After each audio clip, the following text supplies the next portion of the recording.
Nyakorom gojo na nyisina ka mana yo matin taduoge Twak mokwongo e chenro mar rupinye Twak chako sani nyakarom kanyo sareyo mano marukinyi matai nyinga Sharon Ongao.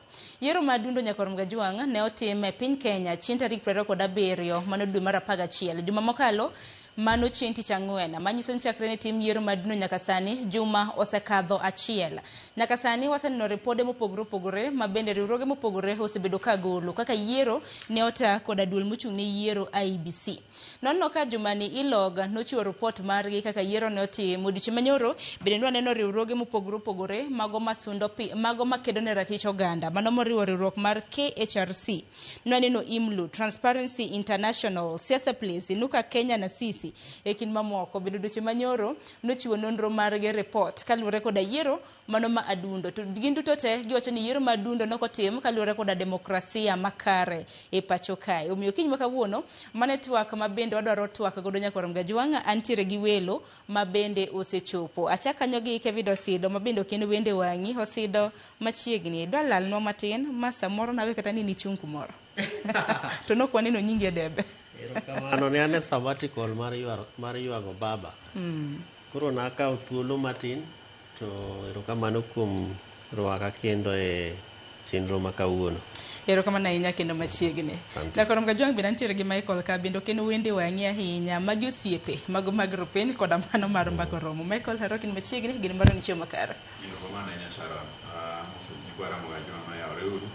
Erokamano kuom bedo kodwa. Erokamano ahinya. Michael achaka na kodi juma osekadho achiel kata mana achako kodi Osido juma osekadho achiel chakre ne tim yiero ma Adundo. To nyaka sani ripode mopogore osebed ka igolo. Kapok wadonjo kare ne ripode mago mag riwruoge mosebedo ka kedo ne ratich oganda i pacho ka. Korka kori kaka jalno ero ma bende olonyo weche mag telo. Yiero ma Adundo kano osetim waneno nyaka jotelo mamoko ma bende osechako chamo muma mosechako tich ayange e apisi. Korka kori neno ni yiero ma Adundo notim yo machal nade. Yiero ma Adundo manotim to notimre e yo mokikre. Okikore nikech nitie gigo manotimre mabeyo to moko bende ok notimre mabeyo. To kiluwo chikewa matayo kaka watimo yiero e Kenya kae tanyalo wacho ni IEBC notiyo tich ma oripo bed ni gitiyo from gima wanyalo luongo ni technical perspective notimre maber. Mak mana ni nitie gigo bende ma ok notimre e yo makare, particularly ka wang'iyo kuonde moripo bed ni IEBC tiye gi migepe kata okengni mamoko kaka jogo manitiere weche mag arita kata security, jogo manitiere institutions kaka mag anti-corruption kod mamoko. Tawacho ni technical nodhi maber nikech samoro king'iyo kata mana time kata ndalo mane commissioners obiro ok ne wanyal expect ni gidhi timo yiero malong'o kata maber. But mak mana ni secretariat to en gima nitiere ga kanyo kendo gin officers ma are trained kendo gin gi expertise malong'o mane nyalo miyowa mar mondo watim yiero e yo makare. To koro dware ni mondo IEBC ong'e ni to koro weche moko ma ok nodhi maber kaka weche mag rita rita. Ok ochuno ni ja Kenya nyaka tho e Kenya kata ni nyaka remo chwer ni eka mondo wabed gi yiero maber. Mano en gima ok apar ni dware ni mondo dhi mbele, to bende dware ni mondo IEBC oti gi other institutions kaka Ethics and Anti-Corruption Commission. Ni ka nitiere red flags ma oseket e wi jachung' moro amora kata obed ni Kevin Osido ema dhi chung', to commission owacho ni wantiere gi issues ma jachung' ni nitiere godo. Dware ni IEBC mondo ochung jok machalo kamano kendo mondo giwinj advisory mimiyogi. Nabuok kabisa katieko nikech ne waneno ka IEBC no summon jochung' moko ariyo, particularly mane a Kasipul Kabondo. To an kadina bed ni an kata commissioner kata dwaro mar japiny to dine ber ka commission tamo jogo e chung' kendo nikech chik oyienegi ni king'iyo chikwa mar article 81 all the way to article 86 kendo gi chike moko kaka mag Electoral Offences Act, which mag Independent Electoral Boundaries Act, miyo IEBC teko kendo thuolo mar mondo mi giti e yo makare kaka jo Kenya dwaro. Miyo nitie gik manodhi maber from technical perspective. Ok ne wawinjo ka ji ywak yani tamago kura nikech nyinga onge, yani BVR nochungo tamre somo ji yawo stations ne giyawo e yo makare, giloro stations ne giloro e yo makare, kwano ombulu nodhi maber, kendo lendo bende ne waneno ka nodhi maber e yo ma chik dwaro. Erokamano ahinya. Tadiera makende kata mana riwruok mar ELOG bende nowachanga ni technicalities kata technical operations to gipuoyo IBC ine gitimo e yo makare. Michael kapka mi thuolo wanjana report nyakorom Gajuang ma bende riwruok mar ELOG nogolo kaluwore koda report ma bende ne gisebedo ka gitimo kaluwore kaka yiero ma Adundo ne obagi report ma bende losno kanyo gi Cynthia Onyango. ELOG lipod gi mayango chal mar chenro mag yiero e gwenge 22 manotimie yiero ma Adundo pachoka wacho ni kata obedo ni duoko mar yiero noyudore e kinde mowinjore, tungni kod rem makagi kacha to nokwako yiero no ma Adundo.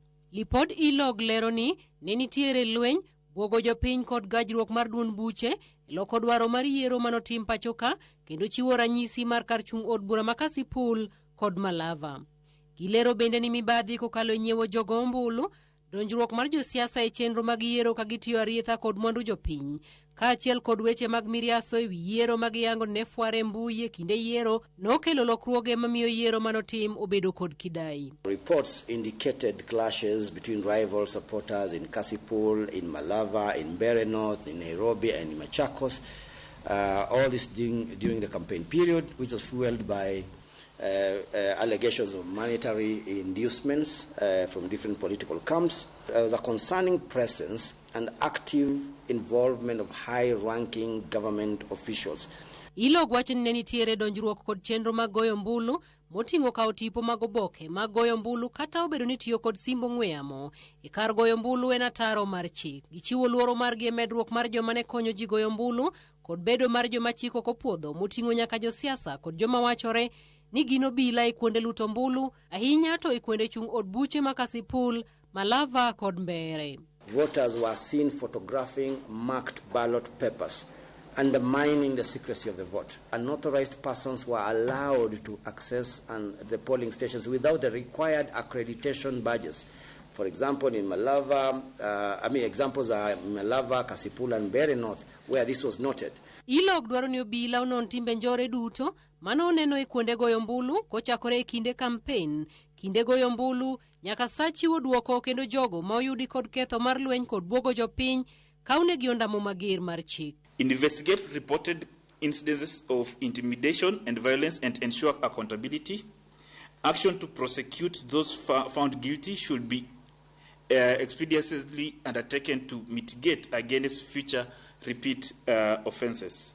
Gikwayo duol matayo yiero e pachoka IBC mondo wit oko nyalo mar kwayo mar duond buche kod jochung' mabuno chike mag yiero kendo gikaw ting' mar yiero kaka margi kaka katiba olero kendo kwayo jopiny mondo kinde duto chiw lipot e timbe manyiso nok mar arita kod chiwo asoya ne jogo ombulu. The Commission, working with other relevant agencies, should in future disqualify both political parties and contestants who are guilty of electoral malpractices. These include perpetration of violence, use of public resources to give unfair advantage, and voter bribery. Dwaro mar ELOG en mar duol mar IBC, duond buche, tenda rita kwe kod jopiny onywak lwedo kanyakla kendo ne ni chike duto mag campaign kod ogoyo mbulu orit makare. Elections are local activities, and when non-residents participate, this is deemed as interference and succeeds in creating an intimidating environment for the voters.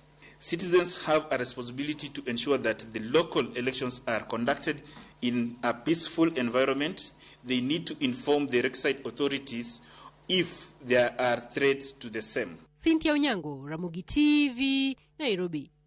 Nyakoro moge jong parni mano repoda riwruok mano mar ELOG mabinde gigolo report mabinde Cynthia Onyango hochiwo kanyo. Kata kamano Michael kapok wadonje nunru mago mag repode mago mag ELOG kanyakla kod riwruoge makedo ne ratich oganda. In bende kaka ja Kenya ahinya na pachi nikech magi yiero mabende ni winje mbui ni nene mbui ni winje Nyakalondo ni nene wang jowi. Kaka no bag. Kamano ahinya Sharon. Yiero notimore tarik 27 to gima naneno maduong' kanyalo chake gi summary en ni mbele pek chim chuth ne ng'ata ng'ata ma chung mano motelo ne higa mar 2020 ng'ata ng'ata ma olap dhoge ndong' ne komoro mora Kenya ka mbele pek nikech ne waneno timbe mopogore kotimore e yiero ni ne waneno Malava ka jachung' omonji kabisa, geche owang', kendo jachung' ringo dhi ka polis, to polis be ng'iye ang'iya, gima polis nyalo time onge. Ne waneno Kasipul Kabondo ka mheshimiwa Opondo Kaluma, jopiny omonjo, kendo bunde okaw, polis nitiere polling station nena. Ne waneno Narok ka igo bunde gi tiagas kamora mora e campaign. Koro koponi in gi dwaro mora mar kom Kenya ka 2027, ikiri motegno kabisa, nikech yiero manotimore chamacha ne warfare. Koponi ok iikori mar dhi e lweny to ok inyal. Koro giikre yo machal nade? Namba achiel, IEBC matchers ne gitimo the technical part, mangiso ni ne gikelo ballot boxes, BVR kits, ni nyalo identify jogo kura, ni nyalo gwe kura mitieki, ni nyalo kwano mbuchi. To ne ok gin in control of gik matimore around yiero no. Ka ne ng'at michungo do e wigi teko, to no nyalo donje polling station mo gol agent ni magi kwan kurano makoro result mowuok kanyo kinyal dhibitisha. Kendo onge ng'ama ne nyalo bedo gadieri ni IEBC kaka referee mar yiero ni nyalo chung' ne yiero ni kionge. Manyiso ni kidwa chung' nyaka ibed gadieri ni dhi rito mbuchi. Ka ok inyal yudo teko minya keto godo ji e polling station, onge kaka inyalo yombo. Mar ariyo, okane bang' neno gima timore cha, okane any other way ma IEBC dhi bedo godo tayari lando jaloch e yiero ma 2027 ni mora mopogore gi ker. Kaka serikal nodonjore e yiero cha, ne donjo gi ngufu mang'eny kabisa, kendo IEBC ne ok nyal chungogi. They were just a witness. In fact, ne gin helpless. Gibe gi ywak mana ne ji ni yawa, ka ok ikelo agent ni e polling station ka, to kik ywagno. Manyiso ni gibeda referee ma onge gi teko e tugo madhi mbele no. Ne jogo kata manigi paro mar chung' ker, aneno ka iluongo ni the United Opposition. Ne waneno address rehearsal mar gima dhi timo 2027. Ka ok gin tayari mar rakruok gi yiero ni maber, to kata koro waweya dhi e yiero, nikech sirikal nodonjo kicha kabisa ma giyombo e polling stations 7, mamoko ni paro ni ok ginyal yombe, to ne gidhi ma giyombo e polling stations gote. Moko jochung' manochung' kodgi ywak ni ne ok kweno dhi makare. Lakini ano teko mane sirikal otiyogo, it simply says ni onge kaka sirikal no yie concede loch e kom mora mane gidhi dwaro. And speak to gima dhi timo 2027. Finally, macha ok kaka inyal tim yiero ok nyal tim kamacha. Yiero ok nyal bedo gimi dhi mako ji tinege to IEBC ne ng'iya. Yiero ok nyal bedo gima gach ng'ato chunga to wanga to gidhi mana mbele gi lweny. Waneno ng'ato kogo gi jopiny molonye duk kendo wuoyo kowacho ni wan okelwa ka mondo wachungi yiero ni. To ng'ano pod wuotho nyaka sani kama pod osamake bende onge. Manyiso ni system setetete manyalo rito integrity mar yiero ni no collapse. Gima nodong' en achiel kende, dhi rito mbuchi okwan. Kuonde mane sirikal ok odonjore e wards mane giweyo Kabuchai, Chwele, Narok Town, ni nano ka yiero dhi maber mokwana kono ombulu molano la jaloch ma ng'ama oyware gi wach no onge. To kamora mora mane gidonje ne en lweny. Nyaka ji twe kamba motegno kidhi chung' e yiero ni. Mana kamano, to mane bende odoro mar mondo mwalose, nikech kik bed ni ripode ma kamagi ma bende koro chiwo koda riwruoge ma kamagi gin kayiem nono. Nikech kwang'iyo kata mana report ma bende elok bende nogolo, seyo bende nitiere kaka sirikal wachore kanyo nodonjore e yiero mopogore opogore. Wacho ni jotend migepe nosebedo kata mana katiyo koda machinery. Siwacho ni mwandu mago mag piny owacho, mago mag timo campaigns ne jogo eko ma bende nochung' koda chama mago mag sirikal ma bende wang'ini en mane Nyakwarom Gajwang'. Seyo bende dhi ne marked ballot papers nitiere mitbilie. Wacho ni cash handout ma bende ichiwo mana e yor alanga e kin mamoko. Apano na siedo walosa nag e wi mano. Iparo ni IEBC nitiere kod ting' manego bed ni giredo ne okanda kata mana buge manego bed ni gipong'o motelo ne yiero maduong' mar higa mar 2027 kaluwore koda ripode ma bende noneno ka elog nogolo kanyakla koda riwruoge makedo ne ratich oganda 5 ma bende nochiwo ripodgi odiochieng' manyoro. IEBC nyaka chop kama koro ginyalo bedo gimiluongo ni independent, kech mano to e nyinge. Kendo kisomo chapter 15 mar katiba marwa to miyowa a raft of a number of commissions magin commissions ma are independent. Rach gima timre Kenya ka en ni commissions gi bende ok gin independent kaka japiny nyalo hero kata kaka chik dwaro. to en nikech king'iyo kata mana kaka iyierogi. Ng'eni kata mana commission ma wan godo sani ni bende ka ni yiero to ne waneno ka josiasa nochung'e kabisa kendo ne gitamre ni ng'ane ok nyal bet kapok waloso, ng'ane ok wadwa nyinge kanyo, mochopo nyaka kama IEBC selection panel no ochako gazet nyaka nyinge moko outside the deadline mar kaka ne gisetimo gazetment kaka chik mar procurement dwaro. Omiyo magi gin gik manyalo ketho electoral integrity kendo independence mar commission. Koro mokwongo commission nyaka chak kelo trust mar jo Kenya mondo giduoke kendo ne gin gi opportunity maber kabisa e yiero madundo ma waaegi. Mak mana ni independence no ok waneno kabiro kendo trust no bende ok waneno kotimre maber nikech king'iyo ng'eny rowere be ok nodhi go kurani. Jogo manonyisowa ni wadwa ni mondo tim gik moko in an accountable way. Ma higa mokalo cha ne gichung' kendo ne gisiemo wang' sirikal kabisa ma ginyiso sirikal ni gik moko nyaka tim e yo makare. Mane gichako nyaka wacho weche mag article 104 mar recall. Nitiere jochung' moko ma wan josiasa mane wayiero to kaka gigo siasa margi ok wane kabernwa. Koro wadwa ni mondo miwa chik mar recall. To chik no be IEBC nonyiso wa ni nitiere weche moko ma pod dware ni mondo lose. To kane koro migi thuolo Sharon mar mondo gichung' matek kendo mondo gine ni to ere kaka ginyalo keto duondgi cha mondo bed duol motegno. Rowerego ne onge polling stations. In fact kata king'iyo turnout mar kura ni bende buoga mana kaka Michael owacho ni 2027 dhi bedo matek kabisa. Analuor kabisa nikech ka IEBC odhi kaka gidhini. Ng'ama dhi chung' machiw kaka wajachiw an kama goe kura West Uyoma Nyabera School bende kata chieng' kura ok wanind. Ena wer ena kesha nikech warito mar mondo wago kura. Ng'enyne wajawacho ni wadhi go ne jakom kura wang'ne kia ni wadhi go ne ng'ano kurano.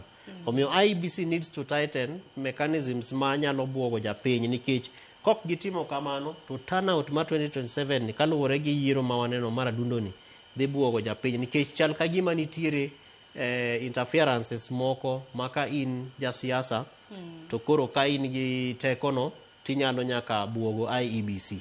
Omiyo ka IEBC ok oketo okang' makare manyalo boost that trust geno ma japiny ni godo ni commission nyalo tiyo tich maber to kane kamano dhi konyo commission. Namba 2, gima IEBC nyaka tim en multi-sectoral engagement.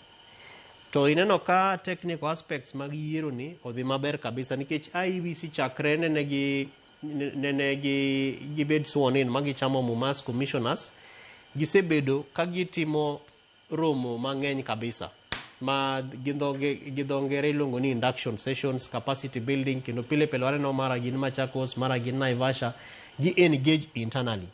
Ting'eni gitimo kamano nikech kane wadhi e Supreme Court 2022 nitiere gigo mane doho owacho ni ok oripo bed ni timre.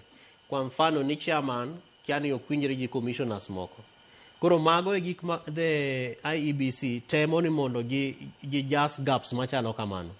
Buche manyalo bete to wigi wil ni yiero ok tim gi IEBC kende. IEBC onge gi polise ne.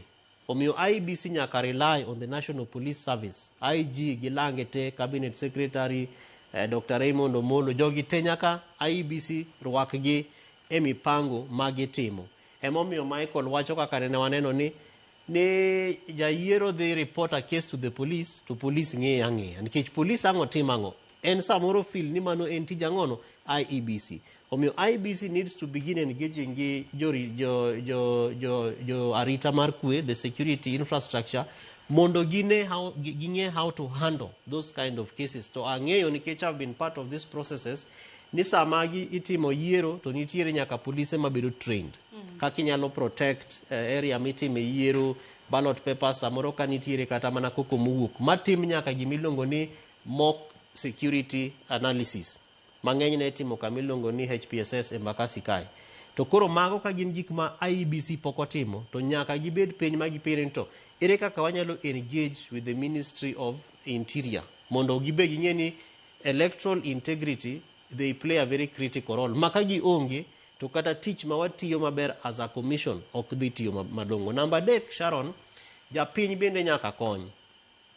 Ni nitiere awinjo ka jo ilog wacho ni japiny nyalo dhi to report a case of bribery. Onge jago kura manyalo dhi report a case of bribery. Kech ging'eyo ni kata ka report, the commission will not do anything. Kech king'iyo ka koro jok machung'e yiero gi gin jogo ma samoro teko gi ng'eny ma bende samoro buogo japiny. Reporting that case begins from kama iluongo ni civic and political education. Mondo koro japiny ong'e ni to erego the cost of bribery in elections. Kech ng'ato nyalo bedo ng'at madwa chung' to gima wang'e monyalo timo maber kabisa to be onge. Makona ni pesa ema en godo manadi mang'eny. Koro kokelo nwa pesa to miyowa. Ang' wamiya kom nikech okelo pesa, but kose yiere onge kanyo, kodak kanyo, namba ne odhi simonwa, services ma wadwa ni mondo kel bende otimre nadi onge. Omiyo IEBC nyaka begin to engage gi sirikal maduong' mondo ging'e ni to curriculum mar civic education, kech mar voter education to nitiere. Kaka ji yiero, kaka go kura, kaka inyalo tick box, mago to nitiere. But the general aspect mar civic education ng'eyo ni the cost of a bungled election, corruption in elections, ere kaka wanyalo address that issue. Ema bromiyo japiny teko mong'eyo ni kata koro kodhi mo report a case of corruption to nitiere action minyalo kaw. Finally, en impunity in election. Kaka waseteno jogo manotimo bribery, mabende waneno kata ka Ramogi TV onyisowa, other media stations be notangonwa. What action has been taken? The commission nyaka nyis jopiny ni wan commission ma independent. Maka ng'ato waneno ka bribe jopiny mar mondo migi kura to nitie action ma wanyalo kaw against such people. Mago bende gin gik manyalo boost the confidence mar japiny ma as we head towards 2027 to bro konyo nyaka jopiny yo ni commission nitie kendo commission tiyo maber makati bed ni nyingi duong' marom nadi kata ni ene party machalo nadi kata ni nigi pesa marom nadi to nitiere action ma will be taken against you. Nikech ing'bo bende wang'e ni nitiere mbaka ma bende osebedo ka goyore. Bende IEBC nitiere koda lak manyalo kecho ahinya kwa ng'iyo kata mana kaka yiero mokalo osebed ka itimo. Chir moganda nitiere godo ni IEBC. Dibed ni omedo duono nyakwarom Gejwang' nikech ma ne en tester. Wacho ni motelo ne yiero mar higa mar 2027. Mara pima bende no electoral areas kuonde manilde ni luto ombulu gin mana 22. To wang'e ni yiero maduong' wantiere koda constituencies 200 gi prochiko nyakwarom Gejwang'. Koro ka ne en tester rapim 40,600 polling stations. Bro bedo ka chal nade. Erastas ata kon gi lange kaka jakom mar IEBC. En ming'eni koro oganda uketo wange kacha nikech kana gichamo muma ne gwacho ni gik mosebedo ka timore yiero mokalo bibedo ka timore. Ka koro be elections mago mag 22 electoral areas ema waseneno ka koro osetimore yo maka yo moko ni kara. Yani Michael inne ne machal nade. Okenge mag manego bed ni IEBC keto kacha. Mar neno ni yiero mar higa mar 2027 otime yo makare. Kik wane gima notimore kata ne pinje machiegni kodwa. Tanzania no dhi yiero mana machiegni. Ka ne ng'ato nigi doubt ni duol mar IEBC onge gi nyalo mar tayo yiero mar higa 2027 by election was a very good indicator. I nyalo wacho gi confidence 100% ni ok nyal timo yiero no. Gibiro kelo ballot boxes, correct. Gibiro kelo BVR kits, correct.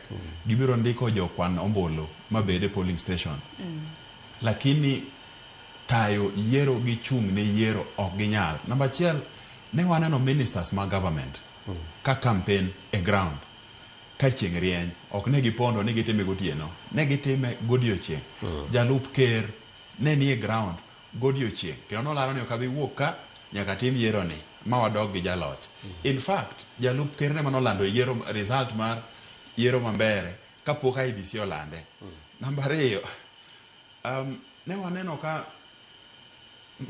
Kakamega ka government mattresses mondik ni GOK not for sale opangie lori ipogo miyo ka miyo ikalo timi mattress tedhi.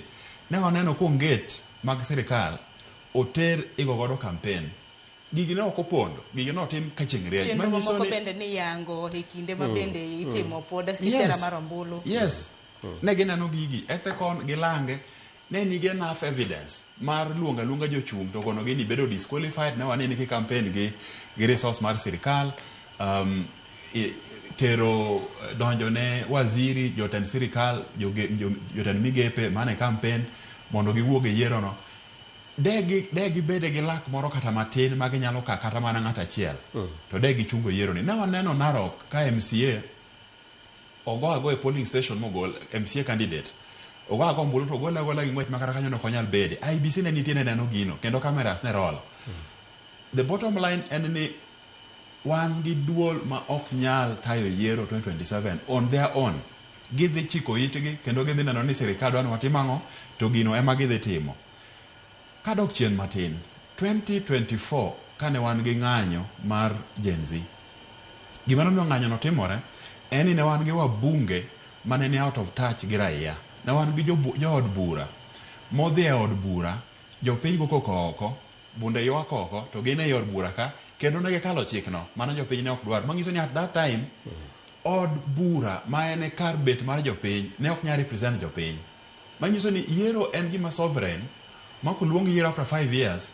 Bottom line mar yiero en ni kaka watayo democracy marwa mar country en ni kila mtu nyaka be represented in decision making. E parliament emilose budget ne migaro godo piny. E parliament emilose chike ne mirito godo piny. Parliament ema nyalo golo jachung' marach, oro jatelo marach, ne igolo Rigathi Gachagua, we saw it. Gin enough powers matimo gigi. To parliament ka ema jopiny nie gi teko mar yiero ng'ama dhi chung' negi kanyo ero. Your representative kaka wan joka rachonyo, ka dipo kuome obedo piny e kom od bura ka mano joka rachonyo tete obedo piny kanyo. Gima wacho ni oting'e duonde ni mano joka rachonyo owuoyo.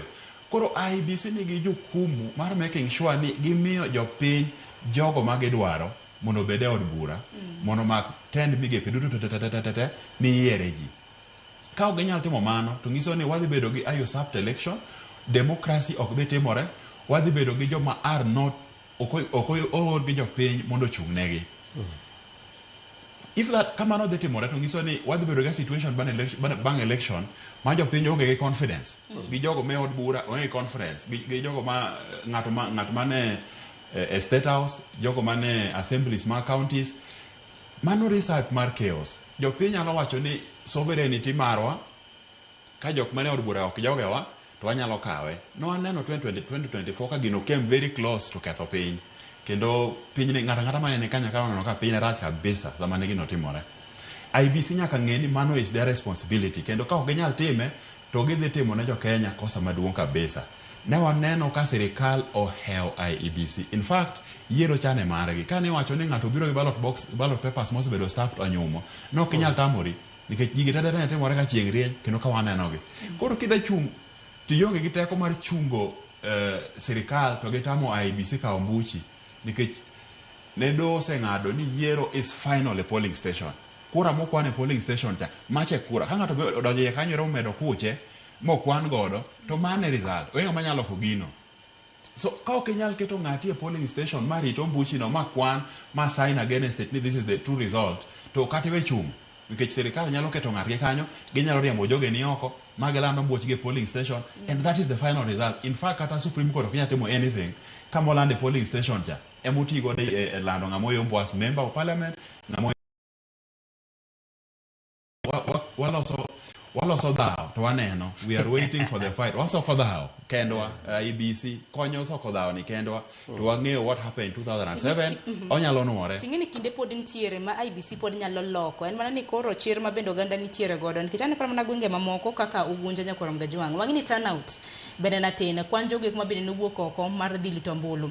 E kar chunga iwacho ni gwenge mag county ma Siaya Nyakorom Gajwang' iwacho kanyo ni ahinya e kar chungo od bura mano ma Ugunja.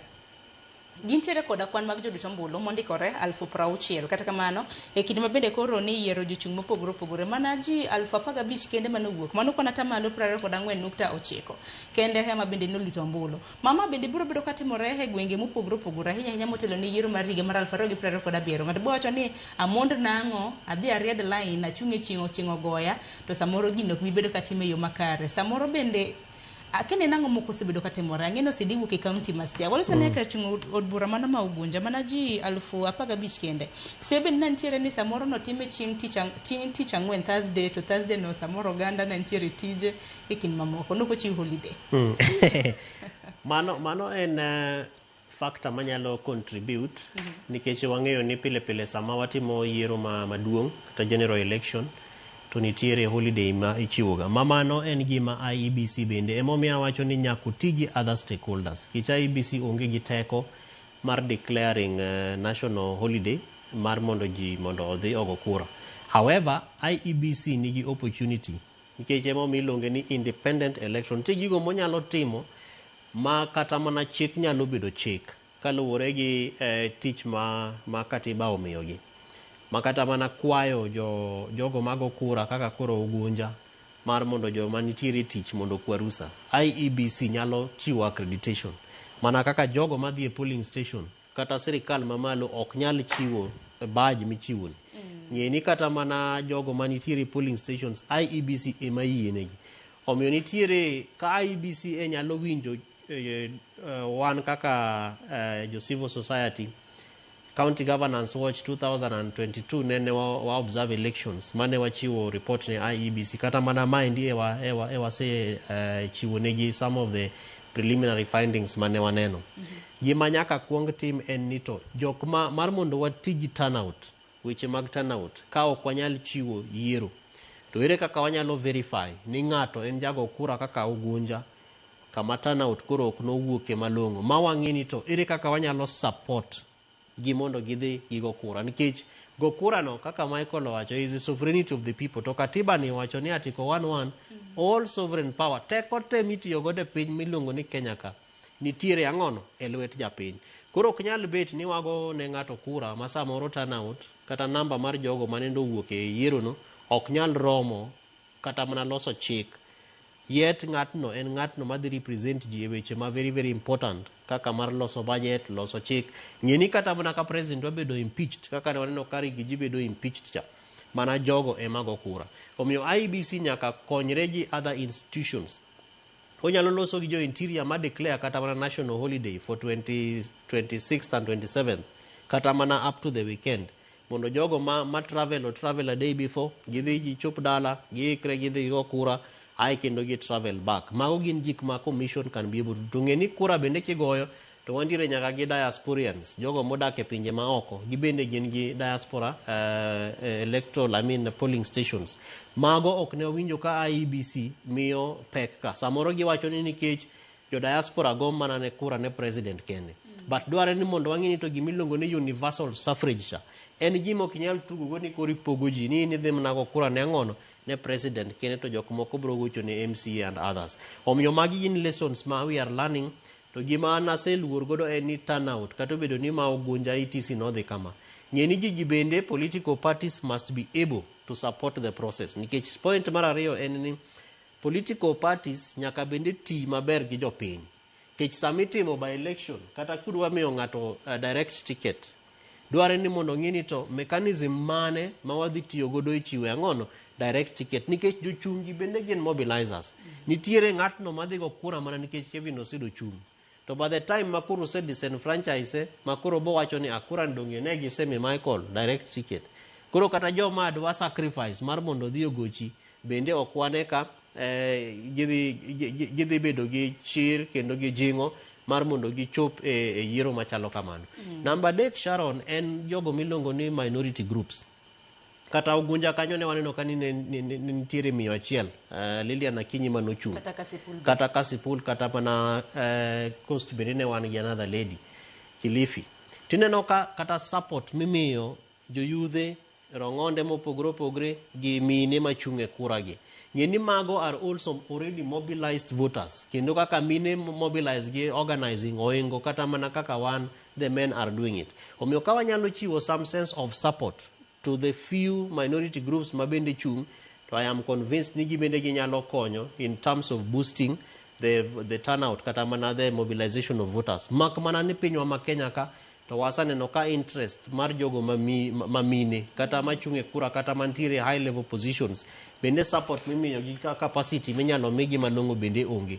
Omiyo magi are things ma IEBC kanyalo konyo. Of course gino kinyal determine ni political party ni ngano mimiyo ticket, but ka gibedo invited by the political parties nikech mano bende the political parties registrar political parties expects ni nitiere chike ma parties bende tiyo godo kata mana e by elections gi. To IEBC is a very critical player within the office of the registrar of political parties. Omiyo ka nitiere gigo manyalo duong'o chuny jopiny kendo manyalo chando gi kata mana mar weche mag wuok mar mondo gidhi go kura. Taparo ni mago are lessons ma if they are not addressed sani, Sharon, to kara 2027 already wasechako neno ka turnout manyalo wuok malong'o e kura maduong' no bende dhi bedo mapiny. Taparo ni kaka jopiny wan bende koro nyaka koro wanywak lwedo, warew lwedo IEBC, obila nyaka rew lwedo IEBC nikech yiero madundo ni nake kata mana ka un bende mbune neno jogo ek mabende nolony duk sireth kaluwore kod aseyo magoi mag yiero madundo mabende notim. Koro en mana nywako lwedo nono moko jochung' mabende namburo ywak makoni kod kocha nwaneno gima na Seth Panyako na ywak ne nyakorom Gajwang'. Ne en wach moro matek. Wacho ne en ywak gi muodo lak kinde ka kinde bang' yiero nyaka bed ywak gi muodo lak. United Opposition bende noseloso e kinde mabende koro na girwako jochung' margi adek mabende noyudo kombe mago mag kombe mag alensi. Aparo ni walosane kotende kod mano Michael kapok adonje ote mabende jopiny oro. Dibed ni after every election bang' yiero mabende piny Kenya timo ywak nyaka bede. Erokamano. Oka awuoye matin e turnout ni. Okay. Dakika achiel to kata awuoye ywag ni. Sawa. Namba achiel, gimomiyo jopiny wuok kadhi e polling station mar go kura en desire mar keto ng'ama gidwaro e telo. Wan gi less than 2 years to 2027. Koro miyo ng'ato mandate for 1 year 8 months samoro ji mang'eny ok ne ka mano is what they want to do. Gidwaro mondo gino ruma 2027 gidhi giyier ng'at manyien mondo represent gi. Mano can be a good reason momiyo joma ng'eny ok nyal travel dal dhi go kura. Namba 2, kaka notim nomination mar party, wang'eyo ni kaluo to gi piny opogore nitie parties man gi teko. Kosekawo tiko mi ng'ato to jok mochungi ng'ano chalo joma ketho sa. Koro jopiny ng'iyo ni otiko no osemi ng'ato odhi obed okawo telo onge tiende mar dhi go kura no. Mago gin reasons omiyo joma ng'eny nyalo stay away nikech nusetieko yiero no mapema. But maduong' ahinya en mandate. 2 years mandate or less than 2 years mandate, is it worth mondo joma ng'eny wuok dhi go kura? Aparo ni historically by elections ji dhi kama tin ok gibe mang'eny ahinya. Though ma Ugunja ne tin zaidi mamiyo wanyalo question kabe jo Ugunja omiyo ng'ano mandate makare mar bedo MP ma Ugunja. Mar ariyo e ywak bang' yiero ka bang' yiero ywak biro bedo bede ka IEBC ok nyal bedo gi teko mar control the elections. Gimomiyo ywak bede en ni ng'ato manigi good intentions, in mana gi paro mar dhi telo ne jogweng'u, ineno ka in gi gimoro minyalo timo negi, idhi explain yourself, jopiny neno ni nyalo yiego ni kura. To kochopo sago kura no to mwenye nguvu mpishi, ng'ama nigi teko molo ji te, ng'ama nigi omenda molo ji te, ng'ama ong'eyo sirikal kata ng'ama ong'eyo polis emang bedo MP. Omiyo ywak bedie. Lakini a democracy kaka ma Kenya onego bed ni wanyalo weyo mondo ombulu mogo e polling station ni IEBC onego bed gi teko gin giwegi e polling station. Gimoro timore Kenya kama is not right. Ni IEBC ema jiwo ji ni kel agent ni, ka ok ikel agent ni to yiero ni kata koro mai to kik ywagi. Ang'o momiyo IEBC oyiero polling clerks mane polling station mondo tim yiero no? Ang'o momiyo chul jogo pesa matelo ni yiero no? Ang'o momiyo polisi obedo trained mar rito yiero no? In fact, ka wanya bedo gi yiero makare to konyango chun ng'ato mondo ondik polling clerks 3,000 midhi chulo sing 3,000 ka in ng'ama onge gi pesa, ka in ng'ama pok obedo gi nguvu mang'eny to nyiso ni ok inyal bedo jatelo nikech gisesarenda yiero no ne joma nigi teko molo jowadgi. To mano kawo ratiro mar oganda golo oko. Koro jogo duto manigi paro maler manya telo ne jopiny, jogo manigi ability mar telo ne jopiny, bedo ni ok ginyal bedo MP, ok ginyal bedo MCA, awinjo kiluonge ni jatend alensi, ok ginyal bedo ker, kionge omenda makare. Nikech IEBC okrita situation ni nyaka ibed gi teko in iwuon mar dhi kwayo ombulu, mar rito ombuchino, kendo gori kaka inyalo ka dhawo wuok. No aneno ka goons for hire ne wuotha randomly kamoro amora, ji oting'o mana ludhe, iwe ma ni ji nie lweny, gina luonge ni warfare. Kendo gigore agoya ka chieng' rieny. Kionge gi teko imbe mar chulo goons moko 100 mondo wuoth kodi mondo ibi goji, to ni koro ne ok inyal bedo MCA kata ok inyal bedo MP. Waneno ka ji ariyo go agoya, jopiny oneno nyakunu agoya monego kasipul. Moiki modhielo, jomonego gigo okwane ka gine kot. Jo siasa mano siayo gi mondo gigo jogo bende yani yatiere. In fact samoro giyudo nyaka kombe kendo gine telo. Ok wanyal bedo gi demokrasi matiyo kamano. Demokrasi nyaka allow japiny mondo yier ng'ama dwaro. As it is now, waonge gi ability mar yiero ng'ama wadwaro, omiyo ywak nyaka bedie. Sasa kotiek yiero ni to nyaka jok mano yombe go koko nikech ging'e maber ni ng'ama oyierno ok dwach jopiny, ng'ano chunore kuom jopiny mokawo telo. Yes. Mana kamano nitiere moko moti mabinda dwaro mar mondo mi asoma na ariyo. Ruth Nyathi Ochieng' iwacho kanyo ni weche tulo mabedo ndalo mbulu en ga fault mano mar josiasa. Josiasa nyaka bed joma beyo, girit dhogegi, wuoth alanda, chieng' ombulu bende giwerego. Nyocha waneno kaka Luma oyudo hinyruok e yiero ma Kasipul. Iwacho ni ok wa support monj makamano, kata kamano seyo nitiere kuome ne omang'o Kasipul chieng' ling'o ombulu to en jaod bura ma Homa Bay Town. Mano kadho kiewo. Mogik, aspirants gi sponsors mago mag aspirants oling'o ombulu to odhi dala. Bede polling station ema nyayo tulo. Iwacho ni luo Twak nitiere umoja inako. Aparo na som ute machielo. Akuku Otieno mar Thim Licho Hinga iwacho ni moso welo tintiere koda pinjo ariyo. Yande waneno ka jotelo mag sirikal tiyo gi pesa kod nyamburko mag public e siro jochung' moko. Mae bende ginero ma bende chik oyiene. To penjo ni mar ariyo en ni yande lwenyo owuok e kuonde goyo ombulu ma jomoko owito ngimagi. IBC nogoyo mana jogo fai to pod ne gidhi mana nyime gi siasa margi. Ere kaka jok manowito ngimagi dhi yudo ratichgi. Aparo no Sido wacha kodi bang'e Michaelin bende kintiere gi mnyalo meno. Ruth Nyathi Ochieng' penjo maber kabisa. However, gimane Mheshimiwa Kaluma omo Kasipul katobedo ni en jarit bura ma Homa Bay Town. Samitimo yiero ng'eni wasewacho wach agents kae. To nitiere jogo ma iluongo ni senior agents kata mabedo mag political parties. Omiyo Mheshimiwa Kaluma ene mano yiere gi jo ODM mar mondo bed negi agent mar chung'e ginene e siasa ma Kasipul. However, en gi point nikech king'iyo mbi ma jasiasa nyalo bedo godo ema samoro nyalo kelo confusion ma waneno ka nitiere e polling stations, particularly sama igoyo kurani kata mana after goyo kurani. Omiyo dware ni mondo IEBC ochak ng'iyo ni to role mar agent ni, particularly politicians, en ang'ono. Bende nitiere kaka wanyalo determine ni waluong kata mana apolitical people, non-political people ma nyalo bedo maybe ok gin kata mana jo siasa mose yier mochung'e kom tema koro gibedo trained to gibedo agents. Nikech manyo bende waneno ka timore ng'enyne e kuonde moko ma igoye siasa, but ne en gima rach kabisa ni lweny no wuok kendo ne ber ka IEBC timo gima iluongo ni effective communication. Nikech neno ka samoro kata mana wach mar turnout cha bende nyalo bedo ni jomoko noluor ni ere gimomiyo anyalo dhi kama goch samatin to goch osewuok. Samoro nyalo kata mana goya gi chidi kanyo kata sama ji gore to bunde no osema ng'ato, bunde no samoro kata risasi nyalo kano kuoma kae.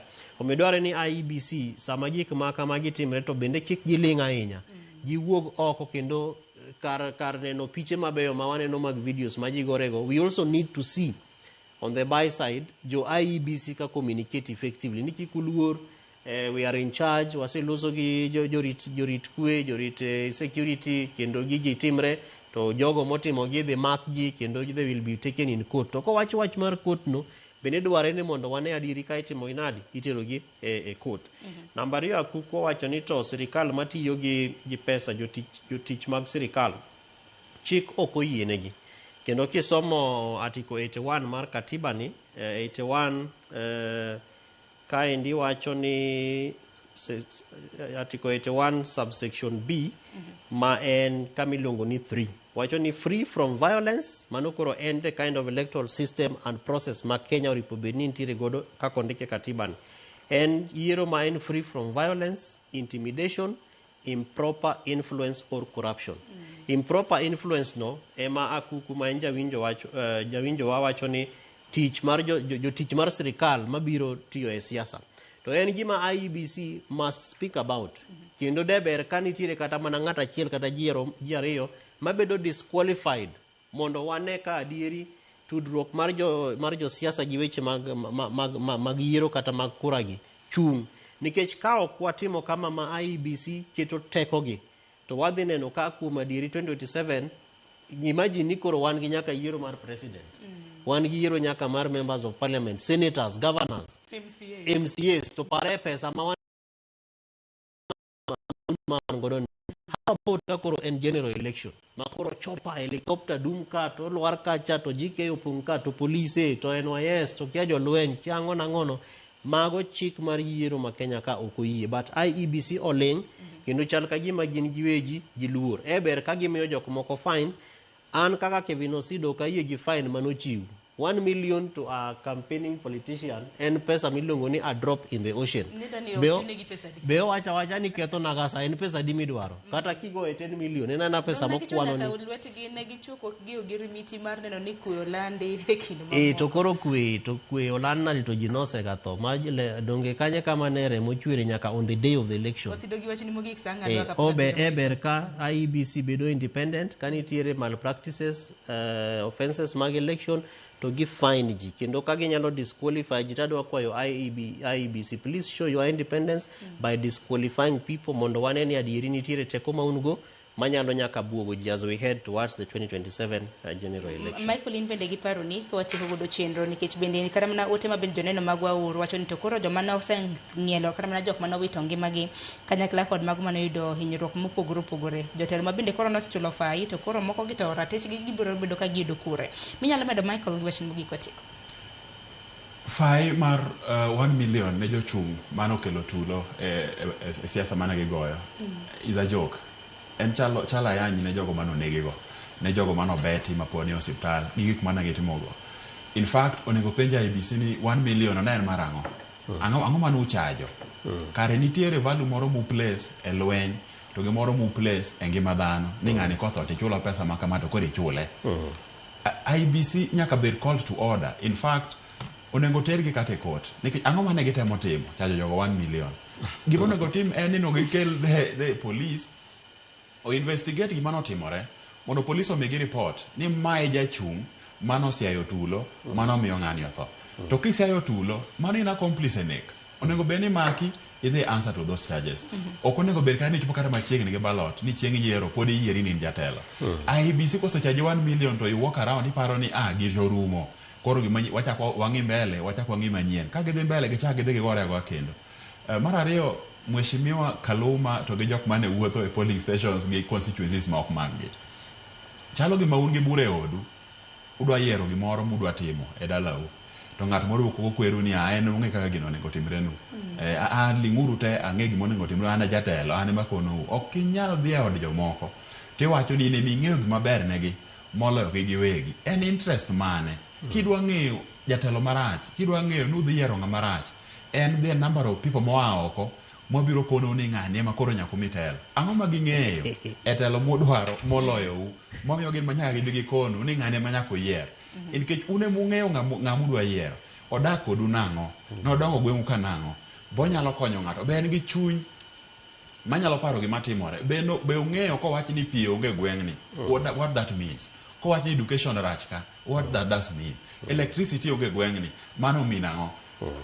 Kodogo kodu kanyo to nyaka ung'e ni ng'ano ne ong'ama chalo nade. Lakini ka jomoko wuok oko to giwacho gin chief agent en masquerading keren makosa maduong' kabisa. Ang'o mung'e Kasipul this one nyaka ung'e zezo kono Kaluma deputy president Kindiki straight. Ang'o ma ging'e e polling stations go e constituency go moloyo jogo madhi go kura magetemo chuno gi gone nyaka ugone ng'ani kura kendo giwuotho ka gino lit ne gi moloyo joma dhi go kura to kosetieko kura no ni to doko Homabay town Kindiki oduogo Nairobi ka ng'ato oseyiero wenu go piny kanywero ka ok omiyo ustima mano koro wacho ka pi onge mano koro wacho gichamo CDF mano koro wacho jopiny be nyaka bed enlightened nyaka bed maria ka wang'eyo ni wawito our birthright nikech wagolo osuru piny maru ka Nyasaye mondo dhi malo ka mondo jogo obi oti gi pesano giyier ni idhi tim kode ang'o gichiw chik midhi tiyo gi pesa nino koro ka ng'ato biro kawo birthright ni owacho ni koro ng'ane madhi tiyo gi pesa uni en ochalo kuo nyaka wa understand ni nyaka watamre nyaka wa guard our right mar yiero jatelo selfishly makidhi e polling station tiyiero mana ng'atno midwaro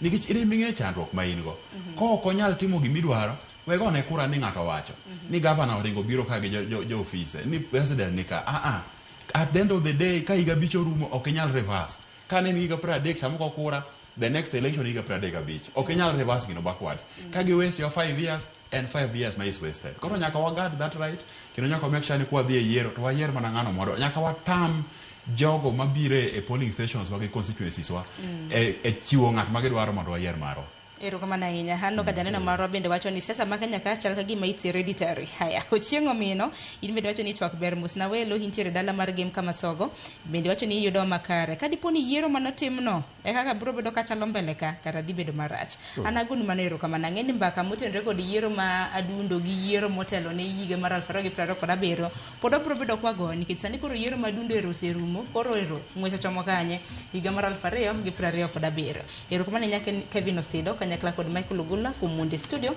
okiny makawuono mar mondo mi watwaga kotenre kod Ripod yiero mago ma adundo. Nakorom gajwang' gi kany ben makelo e giko mar Twak e chenro mar Rupiny. Wigeni saa 2 oseromo dakika odong' mana 3 kapok oromo saa 2 mar okinyi. Chenro bende biro bang' ma en chenro mar ng'e jothumbe wa. Ing'eni Solomon Atito chakre saa 2 nyaka saa 3 mar okinyi obago chenro makamano. Okiny makawuono jathum ntiere ka mong'ere kaka Hari Kamau mabende nodayo dhoge. Mano ema wi godo. Rituru masani warada e chenro mar mbaka romo chakre saa 3 nyaka 5 mar onyango. Nyinga Sharon Ngao.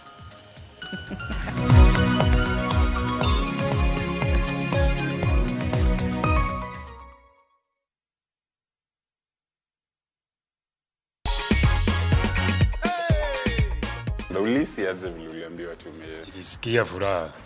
Ushauri nilishiriki na nikasida na view sasa.